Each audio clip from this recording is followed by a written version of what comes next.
I should call you Madam Chairman. You're Chairman of the Joint Economic Committee. Thank you. That's an important role today. Thank you, and especially at these times, it's very challenging. I can imagine.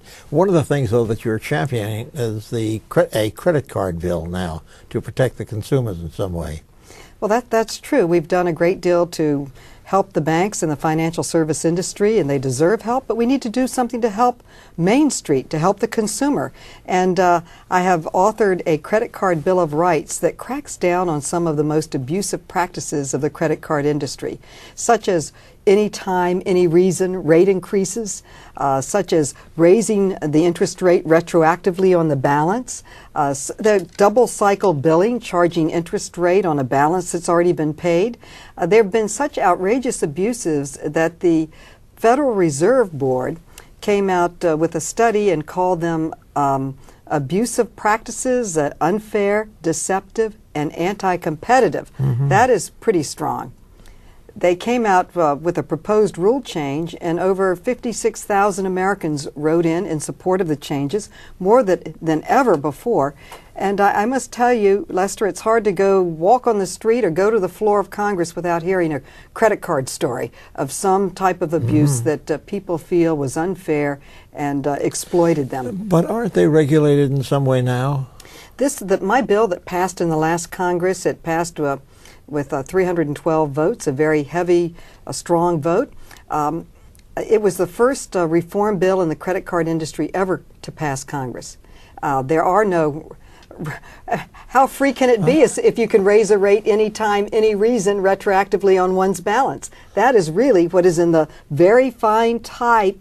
And people call my office and they say to me, oh, my rate increase went up to 26%, and I called the bank and they couldn't even tell me why.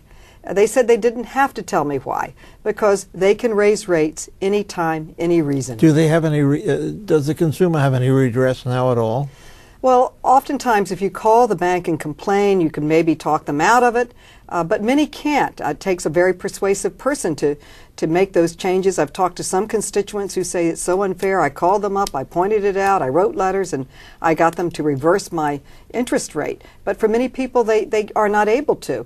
And then they also will raise a rate for totally unrelated reasons. I had a constituent who said that she was 1 day late on her utility bill, and her credit card company used that as an excuse to raise her rate, to double her rate. That's not fair, it's abusive, it's anti-competitive, and it needs to stop. Well, some people say that it might, your bill might raise rates or raise costs. Well, there have been several studies that said that's absolutely not true. And what's happening now, they're raising rates now. They're raising rates now. My bill is being put in place to stop unfair and abusive rate increases that are not related to any reality. If you don't pay your bill, then of course they can raise your rate. You've become a risk. But under my bill, you would have 45 days to pay off your credit card and go to another credit card company. But under the existing system, what is so unfair is that they will raise the interest rates and then make it retroactive. Then oftentimes your interest rate payment is so high you never even get to the principal. And I've met many consumers that they bought a car or they bought something and they thought the rate would be a certain amount, and then the rate was raised and they can't get down to pay the principal. Well, getting to the point of paying the principal, as the chair lady now of the Joint Economic Committee, you sit in a kind of a catbird position on the economy. Really, where are we going now? Well, I think we've taken a number of steps to get us back on track. We do know that we face a financial crisis of extreme proportions.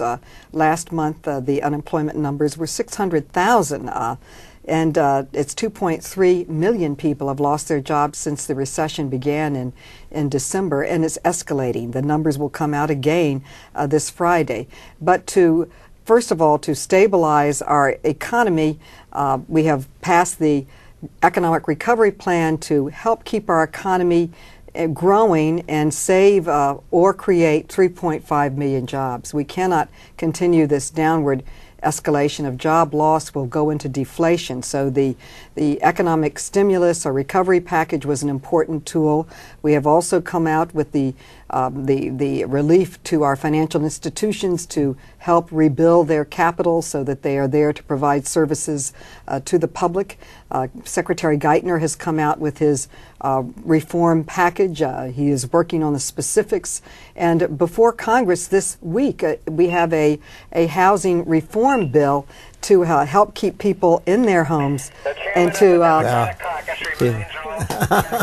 Well, this is great that we're doing this program right while Congress is in session. And they're calling me to a vote right now, but I'd rather talk to you right now. But we're taking a number of steps, and many economists have said that the most important thing we can do is stabilize housing. If we don't stabilize the housing costs and prices, then we won't dig our way out of this recession. So are you bullish or pessimistic on the economy? Well, I would say that under Mr. Greenspan, he talked about irrational exuberance, and I think that we now have a little bit of irrational despair. I believe that the American people, working with their government and the private sector, will dig our way out of this, and we will get our jobs going, our economy going. We'll continue investing in research and development and coming up with new innovative ideas to help healthcare, education, technology, and move this country forward in the 21st century. Well, with your leadership... In my position, I always have to be optimistic. You're a former congressman. You know what it's like. There are many obstacles. You have to be positive, or you don't get anything done. You know that, Lester. That's true. The big point, as I see it, is the fact that much of these so-called toxic mortgages and things of that sort, toxic loans, if you look at mortgages 30 years out, those rates or the price of the home that has been mortgaged will obviously achieve that 30 years out. So why are they really called toxic mortgages?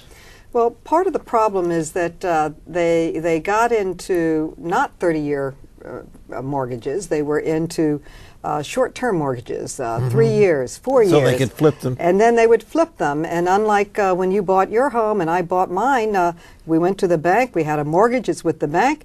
In many cases, it was with a mortgage broker who got a fee and then securitized it and then sliced and diced it and securitized it again and sold it off. And right now, people can't figure out who owns what where. Yeah. And so the whole system got out of whack. One of the first rules that the Chairman Bernanke put in place was that you don't give a loan to someone who can't repay it.